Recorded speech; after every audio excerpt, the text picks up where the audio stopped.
Deuteronômio 6, 1 a 9.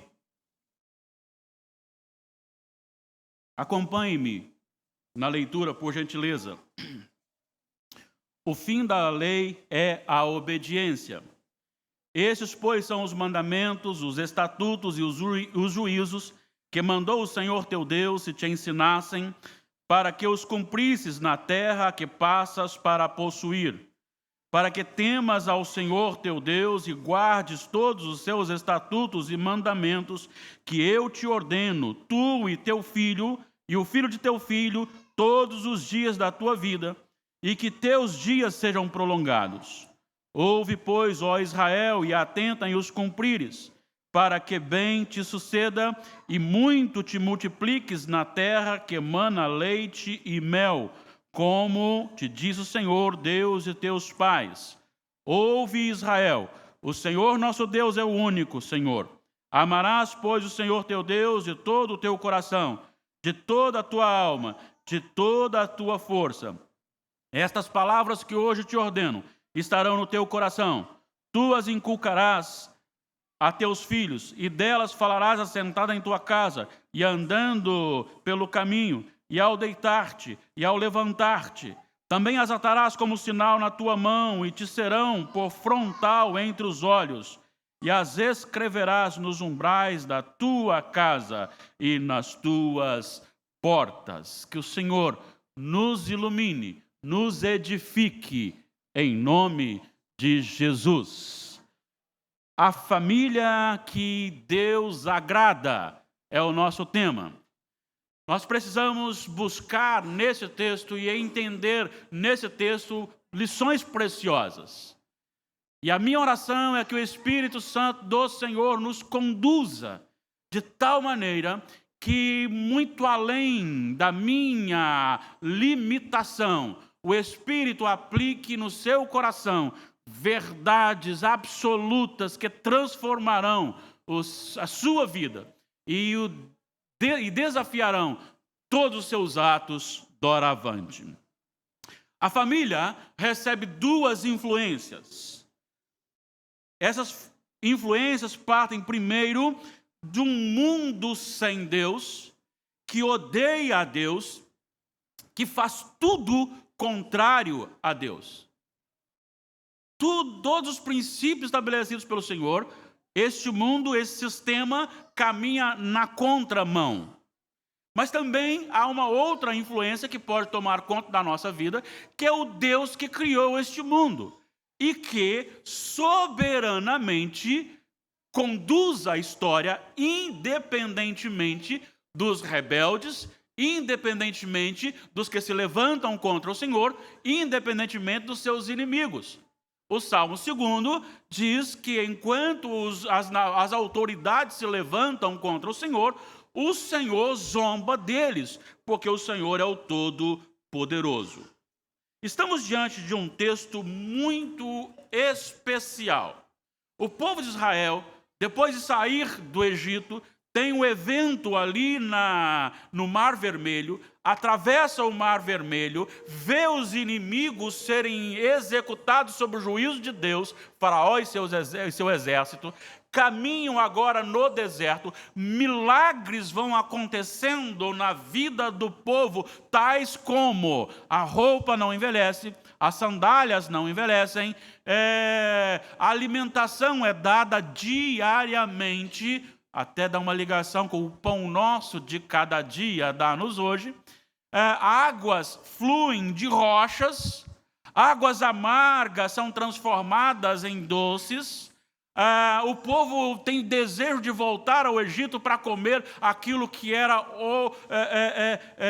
totalmente contrário ao Senhor no tempo da escravidão, a carne, e o Senhor manda-lhes carne. O Senhor os conduz vitoriosamente, livrando-os no deserto por 40 anos. Neste período de 40 anos, todos os que nasceram e que saíram do Egito, com exceção de Josué e Calebe, vão adentrar a terra prometida. Até Moisés, nem Moisés entra na terra prometida. por causa da desobediência, por causa do pecado que cometeram. Agora, nasce muita gente no deserto, e esses que nascem no deserto não estão conscientes dos mandamentos do Senhor. E agora eles tem o Rio Jordão, do outro lado já é Canaã, e eles têm que atravessar o Jordão. Eles têm que atravessar a colina, eles têm que chegar até lá. Mas para que cheguem lá, o Senhor ordena que Moisés repita toda a lei dada a Moisés e divulgada ao povo, lei esta que era imprescindível para o povo de Israel, mas que tinha também princípios que se estendiam além nação Israel. Para o Israel espiritual, que você que já é de Jesus, faz parte. E um dos momentos é justamente este do texto, do capítulo 6 de Deuteronômio, de 1 a 9. E então aqui você tem mandamentos ensinados por Moisés, por ordem de Deus, para que esses mandamentos produzissem na vida do povo temor a Deus. Vamos lembrar a diferença entre temor e medo. O medo nos afasta, o temor nos aproxima. Eu citei hoje de manhã o exemplo disso. Eu tenho grande problema com bois, e aqueles que são agitados mais ainda. Então, como eu tenho medo de boi, eu só gosto dele na brasa ou na panela. Tirou disso, eu fico longe. Então, o medo me afasta. No entanto, o meu Deus, a quem eu temo, vendo a sua santidade, autoridade, poder, majestade, glória, a sua autoridade em realizar não só a execução da morte sobre alguém, mas também de pegar aquele corpo e aquela alma e condená-los no inferno, sabendo que Ele é onisciente, que conhece o meu coração e que sou digno de condenação por mim mesmo, isso me dá temor. E esse temor, ele não me afasta de Deus como medo, mas ele me aproxima de Deus pela graça que é ministrada sobre o meu coração. Então você tem, o objetivo é uma vida com temor a Deus. Este temor a Deus, ele só pode vir quando se tem conhecimento de Deus, dos mandamentos de Deus, e esses mandamentos de Deus precisam ser ensinados na sua casa, na sua família. Olha só o versículo 2: para que temas ao Senhor teu Deus e guarde todos os seus estatutos e mandamentos que eu te ordeno, tu e teu filho e o filho de teu filho, todos os dias da tua vida, para que tenham dias prolongados. Então envolve tudo. A premissa aqui é que a preocupação do povo para se ter uma boa vida, uma vida saudável, não diz respeito e se parte do presidente da República, do governador do estado, do prefeito do município, mas parte da família, parte de mim. Uma família que teme ao Senhor, esta família produzirá um estilo de vida que será abençoador para a comunidade, para a sociedade onde está inserido. E este temor a Deus fará com que a sua vida seja, então, no sentido de prolongado, no sentido abençoado, de você conduzir a sua vida no propósito de Deus, e nesta família o nome de Deus ser glorificado, porque essa família teme a Deus e obedece, então, os seus mandamentos. Porque não é só obedecer, é guardar os mandamentos, temer ao Senhor e guardar os mandamentos. Não é só você ter aqui no conhecimento, no intelecto, mas é você fazer com que o que está aqui no intelecto desça para o coração e reja, dirija os seus atos. Então envolve a minha família. A responsabilidade aqui foi dada não ao governador, mas foi dada ao líder da família. Foi dada à família do Senhor. E é o temor a Deus que tem que gerar isto em nossa vida, ou manifestar isso nos nossos atos. Uma vez que a família é a premissa de uma sociedade melhor, e nós estamos então iniciando hoje o mês de maio, aí usado por muitas igrejas para, de forma mais intensa, trabalhar aí o relacionamento familiar. Eu quero que você pense comigo sobre a sua família. Você não vai pensar sobre a família do irmão do lado. Você vai pensar sobre a sua família, sobre a sua conduta, sobre o seu comportamento. Então vamos aqui para algumas lições importantes para a nossa vida. A primeira coisa é que a família precisa ter conhecimento de quem é Deus. Por isso o versículo 4 vai dizer: ouve Israel, o Senhor nosso Deus é o único Senhor. Então a primeira coisa é a compreensão de que não há outro Deus. Mas eu preciso, assim, que você pare um pouquinho, busque no seu coração isso, porque quando você afirma isto, não é da maneira que nós temos feito, realizado, nem aqui e nem ali. Porque há algo mais. É quando você está confessando ou entendendo que não há outro. Esta compreensão é a compreensão de que este que você está colocando como único Senhor, único Deus, só Ele e somente Ele pode ser alvo de qualquer adoração, de qualquer culto, de qualquer elevação, de qualquer glorificação. Por isso, no versículo 5, ele diz: amarás o Senhor teu Deus de todo o teu coração, de toda a tua alma e de toda a tua força. Ele está ainda dentro da instrução, do conhecimento. Você precisa conhecer que há um Deus. Esse Deus, ele é único e é o único que deve ser adorado. Ele não está dizendo e chamando a responsabilidade aqueles que estão lá de fora. Você não está para você olhar a vida dos não crentes. Não, ele está dizendo que a família precisa ter essa consciência de que há um só Deus. E este Deus, ele precisa ser adorado com tudo que você tem e que você é.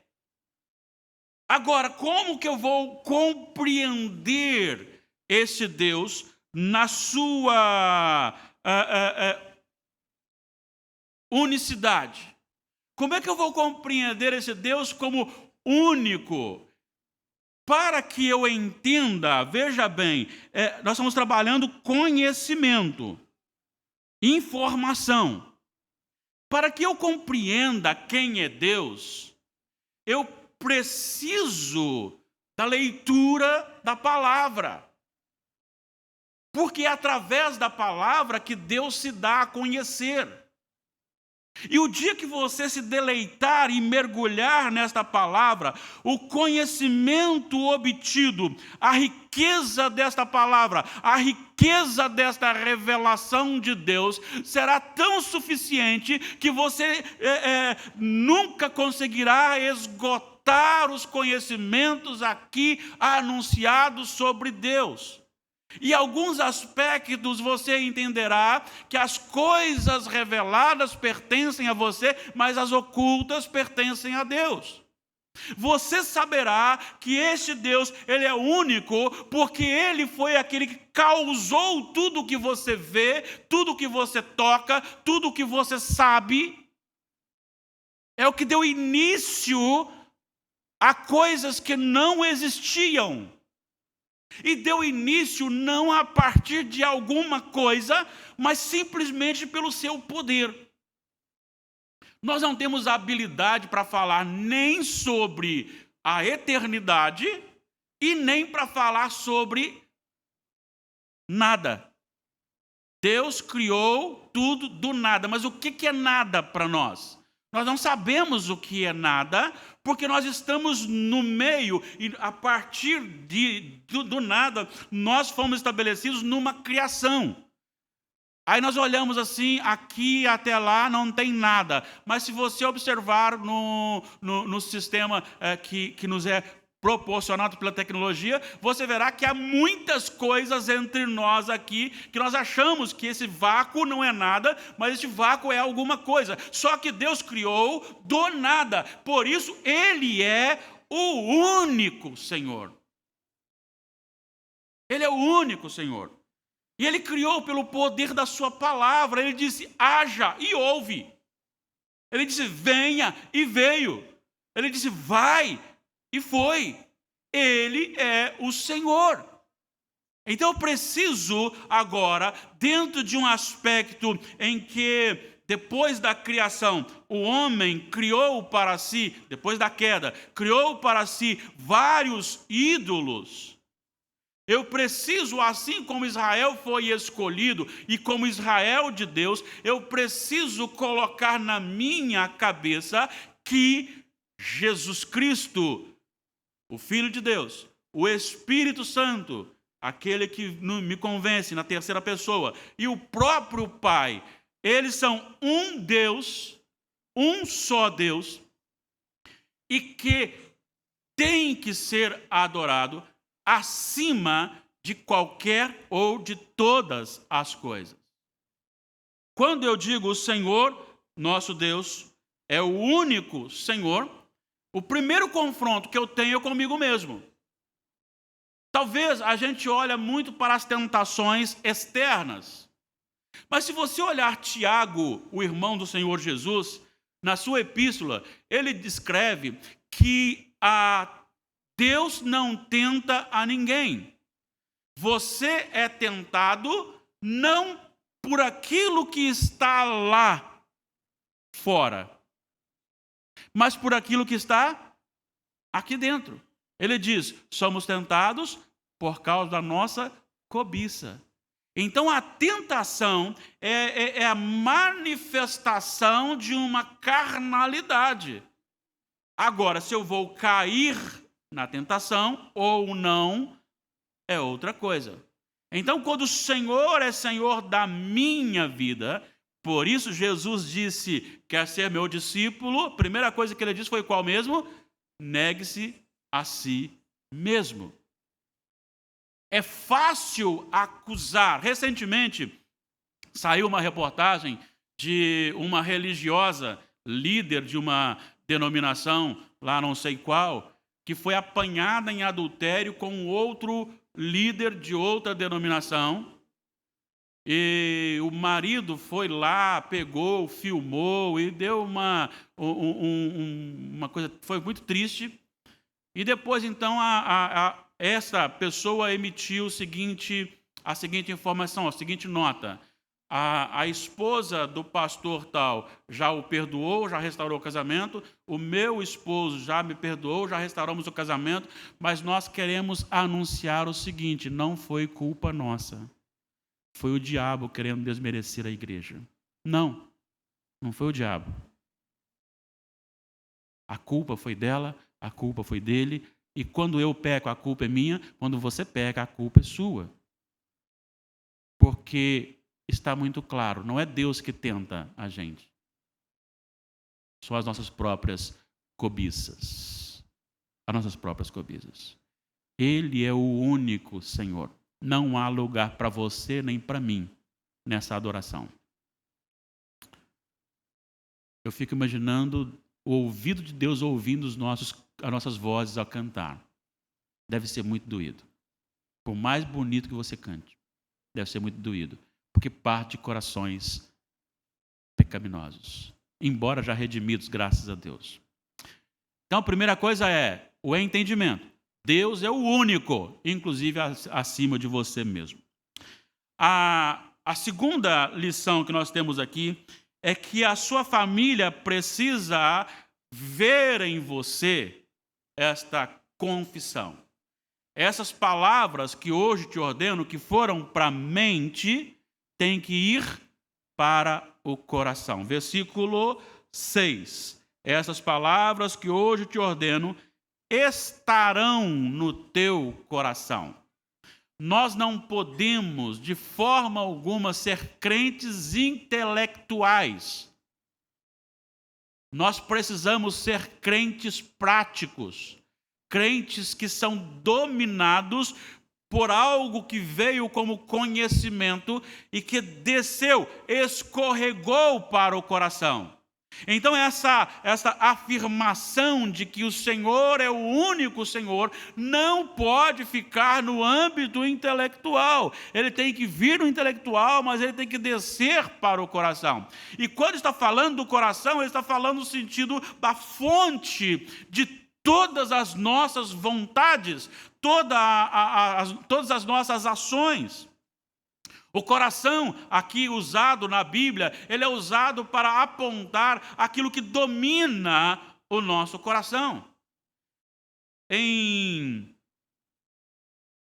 Mateus capítulo, acho que 15, deixa eu dar uma conferida aqui, o Senhor Jesus nos informa a respeito do problema e da gravidade do nosso coração. Capítulo 15 de Mateus, versículo 19. Porque do coração procedem maus desígnios, homicídios, adultérios, prostituição, furtos, falsos testemunhos, blasfêmias. Ele está dizendo justamente que o coração é que maquina isto. Em Gênesis capítulo 6, versículo 5, vai dizer que a maldade havia se multiplicado e era continuamente mal os desígnios do coração. O que está dizendo aqui é que esta confissão precisa estar no coração, não basta vir para aqui, não basta uma boa aula de teologia, não basta falar sobre a Bíblia, sobre Deus, sobre a redenção. É necessário você ser crente da Bíblia, é necessário você ser crente de Deus e ser parte do povo redimido. É uma natureza transformada, é um coração movido. Vamos lembrar que o nosso amado, creio eu, espero que sim, irmão Nicodemos, chegou para Jesus à noite e fez uma confissão. E a confissão que ele fez é: sabemos que és de Deus. E Jesus diz assim: saber que eu sou de Deus não lhe dá direito de salvação. É preciso nascer de novo. E você só pode nascer de novo, versículo 3, pelo Espírito Santo. Versículo 5, melhor dizendo, versículos 6 e 7, apontando para o nascimento, a transformação, este coração que agora recebe esta informação, para que fique guardada no coração, ela precisa ser recriada, ou recriado, este coração precisa ser recriado. Até porque o profeta já havia, como boca de Deus, dito que o coração é enganoso. Ninguém pode conhecer o coração daquele que não conhece a Jesus. Porque ele é falso, porque ele é mentiroso, ele é egoísta. Mas a partir do momento que este ensinamento da soberania, do senhorio, do Senhor, de Deus, entra no meu coração, é porque houve uma nova criação. Paulo escreve isso aos Coríntios, na segunda epístola, no capítulo 5, versículo 17. E assim, se alguém está em Cristo, é nova criação. Foi criado novamente. As coisas antigas já passaram e eles que se fizeram novas. O apóstolo Pedro, falando também deste evento da transformação, ele diz na primeira epístola, no capítulo 1, a partir do versículo 3, bendito Deus e Pai de nosso Senhor e Salvador Jesus Cristo, que nos redimiu, que nos deu a redenção através de Cristo ou em Cristo. e nos formou para uma herança imarcessível, imaculada, garantida no céu. E no versículo 5 ele diz que sois guardados pelo poder do Evangelho. Quando chegamos no capítulo 1, mas lá no versículo 21, 22 de Pedro, ele vai, na primeira epístola de Pedro, já citada, ele vai dizer que nós somos regenerados de semente incorruptível. Há um novo nascimento. O meu coração só ele sugará, ele transmitirá para a minha mente, os meus olhos, os meus ouvidos, as minhas mãos, os meus pés, para as minhas decisões, se eu receber este novo coração, essa nova vida, essa nova criação, ser gerado de novo. Então aqui você sabe que Deus é o Senhor único, mas isso tem que estar no seu coração para dominar as suas decisões.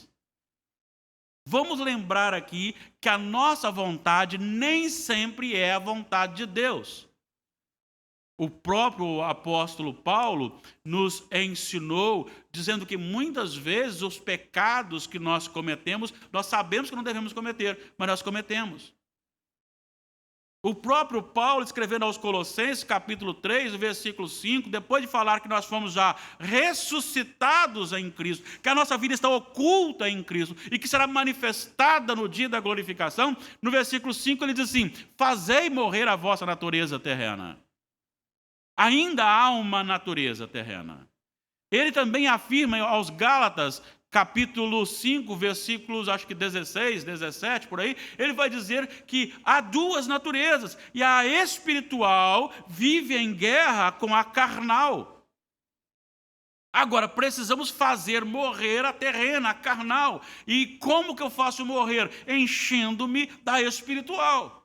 Então agora, este conhecimento do único Senhor, ele não só está na minha mente, mas ele desce para o meu coração para moldar a minha decisão ou as minhas decisões. As minhas vontades agora, mesmo que tentam se aflorar, nós fazemos como o Senhor Jesus. Não faça a minha vontade, mas a tua vontade. Nós oramos na confiança de que quando a nossa vontade não for boa e o nosso coração, por alguma razão, querer nos enganar, que a vontade do Senhor sobreponha a nossa vontade.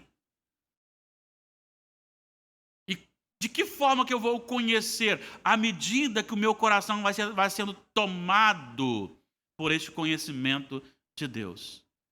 Romanos 12, 1.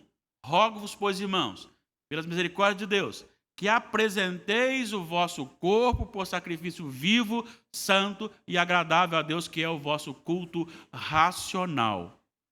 Veja bem o que ele trabalha. Ele diz o seguinte: uma vez que você tem um conhecimento das misericórdias de Deus, da ação de Deus, do poder de Deus, da majestade de Deus, agora você coloca isso no seu coração e seja você um sacrifício. Ele não diz, ofereça um sacrifício do seu veículo na sessão do descarrego, ofereça o seu dinheiro, o seu salário todo, porque se você oferecer o salário todo, aquele aluguel que você paga, a casa vai ser sua no final. Ele não diz isso. Ele diz assim: ofereça o seu corpo, a sua vida, como sacrifício vivo, santo e agradável a Deus, que é o vosso culto racional.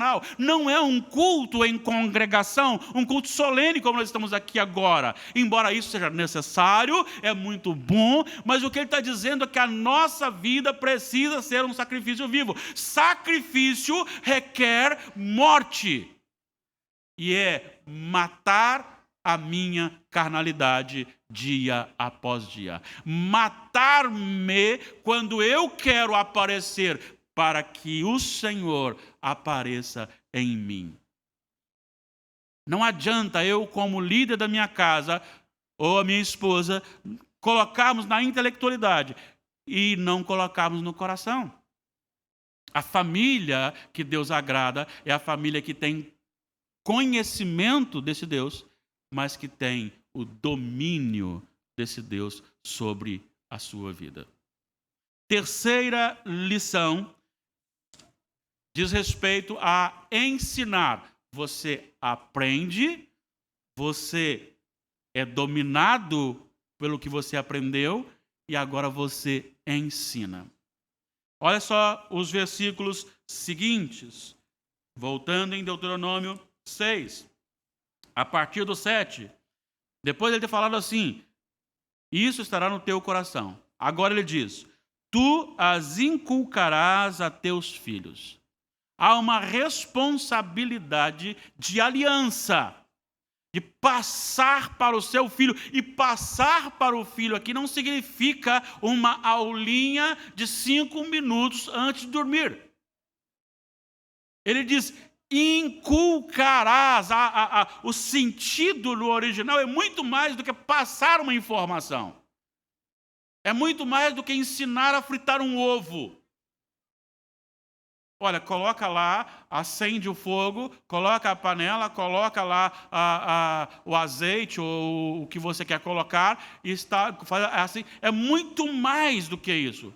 Inculcar é uma intensificação do ensino da soberania desse Deus, da unicidade desse Deus, do senhorio desse Deus. Eu preciso fazer com que o meu filho cresça sabendo, entendendo que só há um Deus e que este Deus é o Senhor de todo o universo e que não há outro Deus e que esse Senhor é o Senhor meu, é o Senhor da minha esposa, é o Senhor dele como meu filho.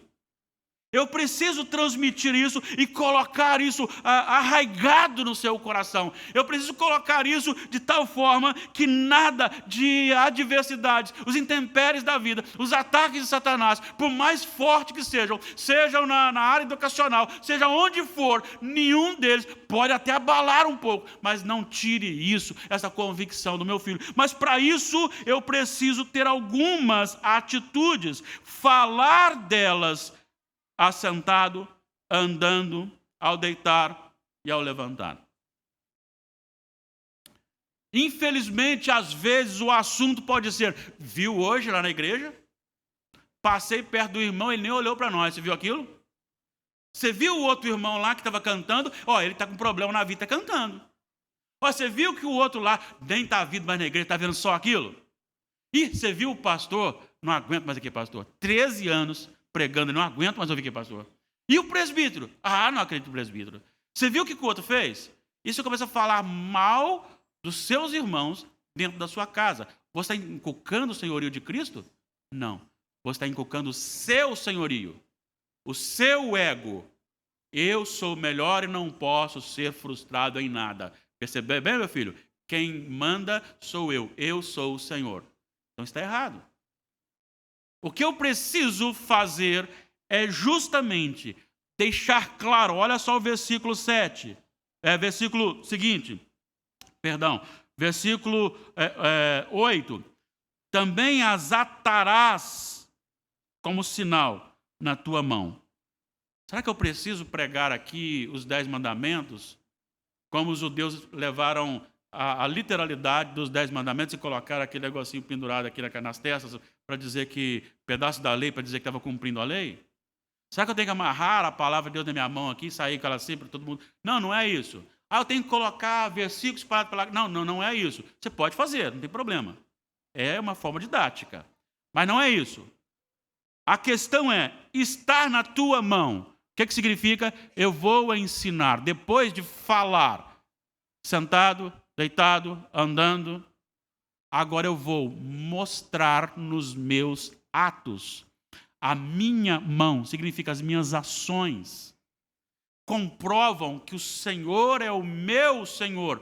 E comprova que eu estou ensinando para você que Ele é o meu e o seu Senhor através das minhas ações. A minha responsabilidade como pai. O meu filho precisa aprender a amar a congregação. E isso os meus pais me ensinaram assim, a mim e aos meus irmãos, de maneira extraordinária.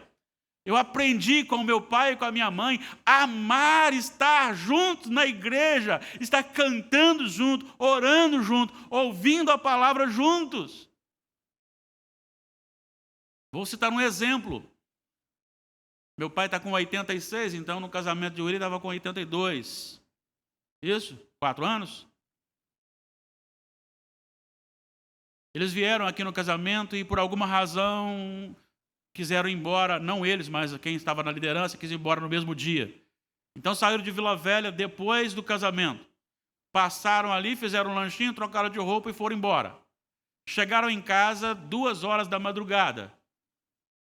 No outro dia, meu pai e minha mãe, ele estava com 82 e minha mãe com 80, estavam na escola dominical 8h30 da manhã. Religiosidade? Não, porque eles amam estar lá. Eu conheço. Eles amam estar juntos. E isso me influenciou. Eu amo estar com os irmãos. Eu amo abrir a Bíblia juntos. Eu amo cantar juntos. Hoje aqui não pude soltar bem minha voz. A garganta não está muito boa, então não pude soltar bem minha voz. Mas eu amo isso. Então, eu falo para os meus filhos, mas também faço. As minhas ações comprovam. Certa feita, conta-se que um homem muito assíduo à igreja estava ausente na escola dominical e o superintendente então disse: olha, o nosso irmão hoje não está presente, mas como ele faz falta, que homem de Deus é este, como esse homem é bondoso, como ele é cheio de graça, como ele é maravilhoso entre nós. Mas o filho dele estava presente, e o filho dele então interrompeu e disse: eu gostaria de mudar para a igreja. E o superintendente pergunta: por que, meu filho? Ele diz: porque se meu pai é isso aqui, eu quero ter esse pai, então vamos mudar para cá, porque lá em casa ele é totalmente das trevas. Ele é mau, um mau pai, um mau esposo. Isso ilustra bem a nossa responsabilidade no dia a dia, que não é só na palavra, mas é também na ação. Tu as inculcarás, falando, tu a colocarás bem na sua mão, frontal entre os olhos. O que isso significa? É que a minha mente, o meu pensamento que domina, ele deve mostrar a lógica do meu pensamento, que vão então sair nas minhas palavras, tem que ser dominada pelo Senhor. Deus tem que ser o Senhor do meu conhecimento, da minha mente, das minhas ações, das minhas palavras. Escreverás nos umbrais de tua casa. A minha família precisa representar e apresentar a glória de Deus. O meu filho tem que olhar para a minha casa e dizer assim: aqui Deus reina. Volto a falar, se você quiser escrever versículos bíblicos e espalhar para a sua casa, faça isso, é uma boa para memorizar. É uma bênção, mas não é essa a literalidade. A questão aqui envolve o ser. O ser. Então você tem o conhecimento, você coloca esse conhecimento para dominar as suas ações, a sua vida, e agora você ensina com as palavras e com as ações, de tal maneira que a sua casa, apesar dos defeitos que você possa ter, e você os tem, ainda assim, as pessoas, inclusive do meio, saibam que quem reina na sua casa é o Senhor Deus. E que Ele é o Senhor de todos naquela casa. E assim eu pergunto: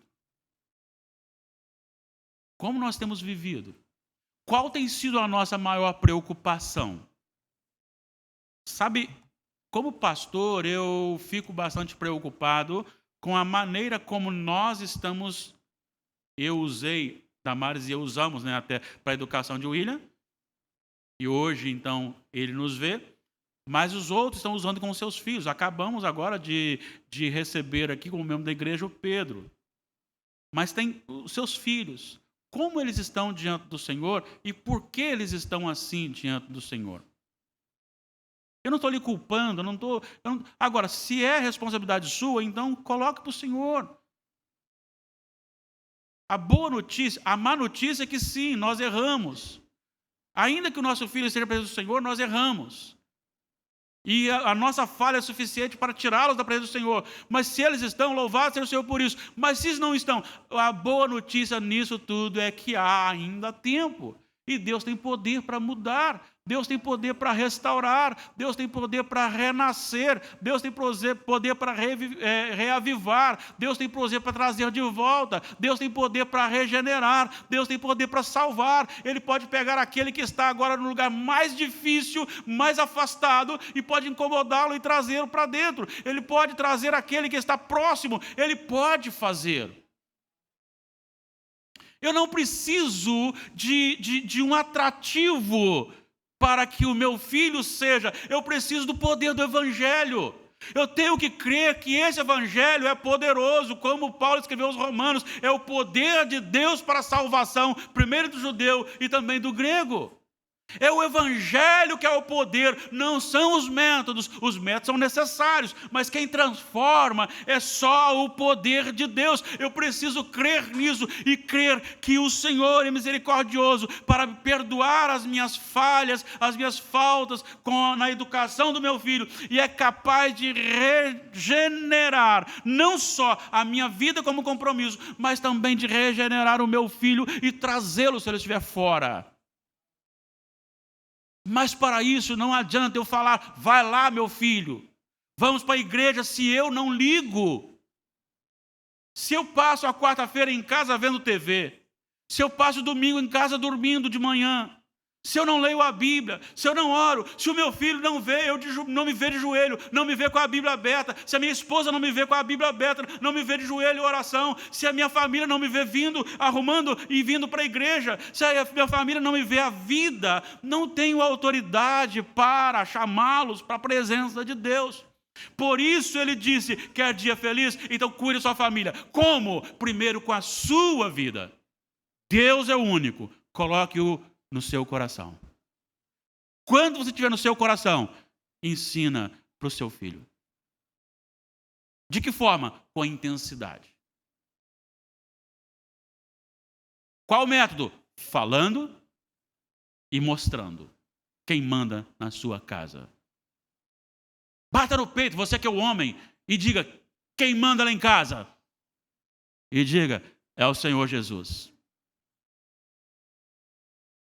E deixe que as pessoas vejam isso em você. Mas não desista da sua família, não desista do seu filho, não desista mesmo da própria vida. Nós temos visto muitas pessoas tirando a vida. Pessoas que não suportam o sofrimento. Eu não estou aqui para emitir qualquer juízo sobre quem for. Só estou dizendo que às vezes a angústia é tão grande que as pessoas têm sido fracas ao ponto de tirar a própria vida. E são pessoas que normalmente não têm razão. Têm uma vida financeira estável, família estável. Ainda assim, há um vazio, há uma angústia. Somos chamados para ser famílias cheias do Espírito Santo de Deus, para promover dias melhores no nosso bairro, no nosso município, no nosso estado, na nossa nação. Quer sua família de volta? Quer sua família intensa na presença do Senhor? Comece agora. Peça ao Senhor para lhe mostrar as suas falhas, para você não repeti-las novamente. Peça ao Senhor para lhe dar discernimento, disposição do coração, sabedoria para você agir de tal maneira que Deus, e somente Deus, seja glorificado. Que o Senhor nos abençoe. Coloquemos em pé.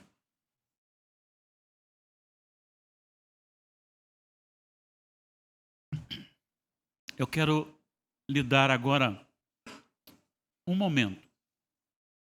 E você fará esse momento bem, primeiro, a primeira parte, bem pessoal. Orando e revendo um pouquinho da sua vida em que você tem errado na educação dos seus filhos. à luz da palavra de Deus. O que você tem oferecido mais para Ele? O que Ele tem visto em você? Segundo, ore pela sua família, por um amigo. Coloque isso na presença do Senhor. Você terá alguns segundos para você falar com o Senhor em silêncio.